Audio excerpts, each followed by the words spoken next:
ചേച്ചി ഇപ്പോൾ രേണു ചേച്ചിക്ക് ഇപ്പം കറൻ്റ് എന്താണ് സിറ്റുവേഷൻ, എങ്ങനെയുണ്ട്, ഹെൽത്തൊക്കെ ഓക്കെ ആയിട്ടാണ് ഇരിക്കുന്നത്? ഇപ്പോൾ 2 ദിവസമായിട്ട് കുഴപ്പമില്ല. കാരണം സെക്കൻഡ് കീമോ കഴിഞ്ഞു. സെക്കൻഡ് കീമോ കുറച്ച് കോംപ്ലിക്കേറ്റഡ് ആയിരുന്നു. അത് ഒരു ഇപ്പോൾ കീമോ കഴിഞ്ഞിപ്പോൾ ഇന്നലെയാണ് 10-ാം തീയതി കഴിഞ്ഞ സെക്കൻഡ് കീമോ. 10-ാം തീയതി തൊട്ട് തുടങ്ങി വോമിറ്റിങ്, കണ്ടിന്യൂസ് ആയിട്ട് വോമിറ്റിങ്. 5 ദിവസം ICUലായിരുന്നു. അത് കഴിഞ്ഞ് ഡിസ്ചാർജായി വീട്ടിൽ വന്ന് ഇന്നലെയാണ് ഒന്ന് എഴുന്നേറ്റ് ഫുഡൊക്കെ കഴിക്കാൻ. മറ്റേ കഴിക്കുന്ന അന്നേരം വോമിറ്റ് ചെയ്ത് പൊയ്ക്കൊണ്ടിരിക്കുമായിരുന്നു. ഇപ്പം കുറച്ചൊരു ഇനിയിപ്പോൾ ഇതൊന്ന് ഓക്കെ ആയി വരുമ്പോഴത്തേന് 31st അടുത്ത 3rd കീമോ സ്റ്റാർട്ട് ചെയ്യും.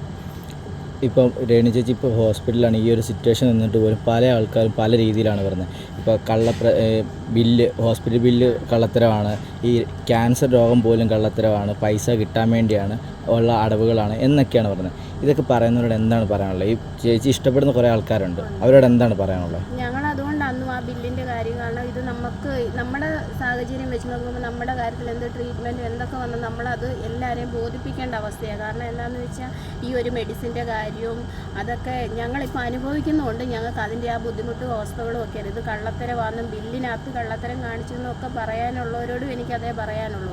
അവരുടെ വീട്ടിൽ ഇപ്പം ഞങ്ങളത് അനുഭവിക്കുന്നതുകൊണ്ട് അവരുടെ വീട്ടിൽ ഈ ഒരു അവസ്ഥ വരണം. ഈ 2,02,000 അത്രയും സംതിങ് വിലയാകും ഒരു മെഡിസിൻ, ഒരു ഇഞ്ചക്ഷന്.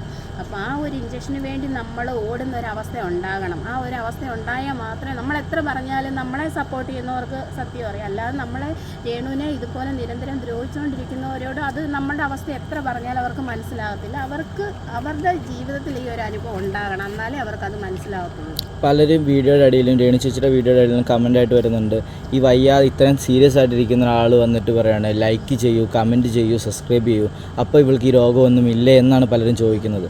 അപ്പം ഈ വീഡിയോ എന്തിനു വേണ്ടിയാണ് ഇങ്ങനെ വീഡിയോ ഇടുന്നത്? വീഡിയോ ചെയ്യുന്ന അത് ഞാൻ പല പ്രാവശ്യം ഞങ്ങൾ പറഞ്ഞിട്ട്, ഒരു ഇഞ്ചക്ഷൻ്റെ വില, കാരണം നമ്മൾ കീമോ ചെയ്യുമ്പോൾ അതിനോടൊപ്പം തന്നെ ഈ ഒരു ആൻറ്റിബോഡി ഇഞ്ചക്ഷനും അവർക്ക് എടുക്കുന്നുണ്ട്. കാരണം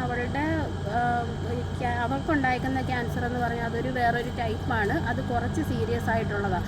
അപ്പോൾ അതിന് ഈ ഒരു ആൻറ്റിബോഡി ഇഞ്ചക്ഷൻ നമ്മൾ കൊടുക്കുന്നുണ്ട്. ആ ഒരു ഇഞ്ചക്ഷൻ്റെ വിലയെന്ന് പറഞ്ഞാൽ 2 ലക്ഷത്തി സംതിങ് രൂപയാണ് ഒരു ഇഞ്ചക്ഷന്.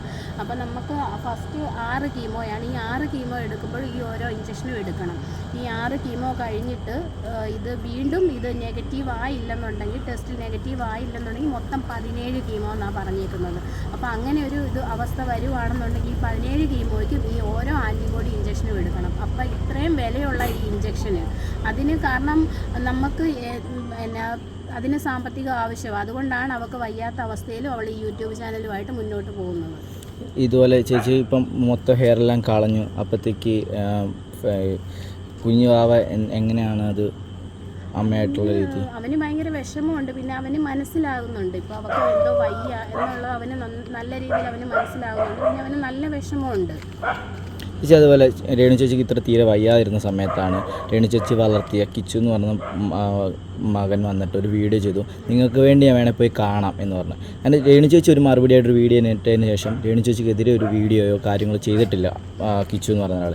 എന്താണ് ഈ കിച്ചുവിന് രേണു ചേച്ചിയോട് ഇത്രയും വയ്യാതിരുന്നിട്ടും ചേച്ചിനെ ഒന്ന് കാണാൻ പോലും വന്നില്ലല്ലോ? എന്ത് തോന്നുന്നു ചേച്ചിക്ക്? ഇത്രയും അല്ല, ചേച്ചിക്ക് എന്ത് തോന്നുന്നു? ചേച്ചിക്ക് അറിയാലോ, ചെറുപ്പം തൊട്ട് നിങ്ങളെല്ലാവരും വളർത്തിയ പോകാനാണല്ലോ, ഒരു നന്ദികേടായിട്ട് തോന്നുന്നുണ്ടത്? അതൊക്കെ അവൻ്റെ മാനസികാവസ്ഥ. നമ്മളന്നും ഇന്നും രേണുവാണെങ്കിലും ഞങ്ങളാണ് അവനെ മക്കളായിട്ട് തന്നെയാണ്. അന്ന് സുധിച്ചേട്ടൻ അവനെ വീട്ടിൽ വന്ന അന്ന് തൊട്ട് നമ്മൾ അങ്ങനെ തന്നെയാണ് അവനെ കണ്ടേക്കുന്നത്. അതുകൊണ്ട് അവൻ്റെ മാനസികാവസ്ഥ എന്താണോ അത് നമുക്കറിയത്തില്ല. രേണു ചേച്ചിയെ ഇഷ്ടപ്പെടുന്ന ജനങ്ങളോട് എന്താണ് ചേച്ചിക്ക് ഈ ഒരു നിമിഷം പറയാനായിട്ടുള്ളത്? ശരിക്കും ഇഷ്ടപ്പെടുന്നവരോട് പറയാനുള്ളത് അവൾക്ക് വേണ്ടി പ്രാർത്ഥിക്കുക. കാരണം എത്രയും പെട്ടെന്ന് അവൾ പഴയ പോലെ തിരിച്ചു വരാനായിട്ടുള്ള പ്രാർത്ഥന. രേണു ചേച്ചി ഇപ്പോൾ എത്ര കീമോ കഴിഞ്ഞെന്ന് പറയാൻ പറ്റുമോ ഹോസ്പിറ്റലിൽ? ഇപ്പം 2 കീമോ കഴിഞ്ഞു. ഇനി എത്ര എണ്ണം? ഇനിയും മൊത്തം 6 എണ്ണമാണ്. ഇനി 4 എണ്ണവും കൂടെ. ശരി, ഓക്കെ, ശരി.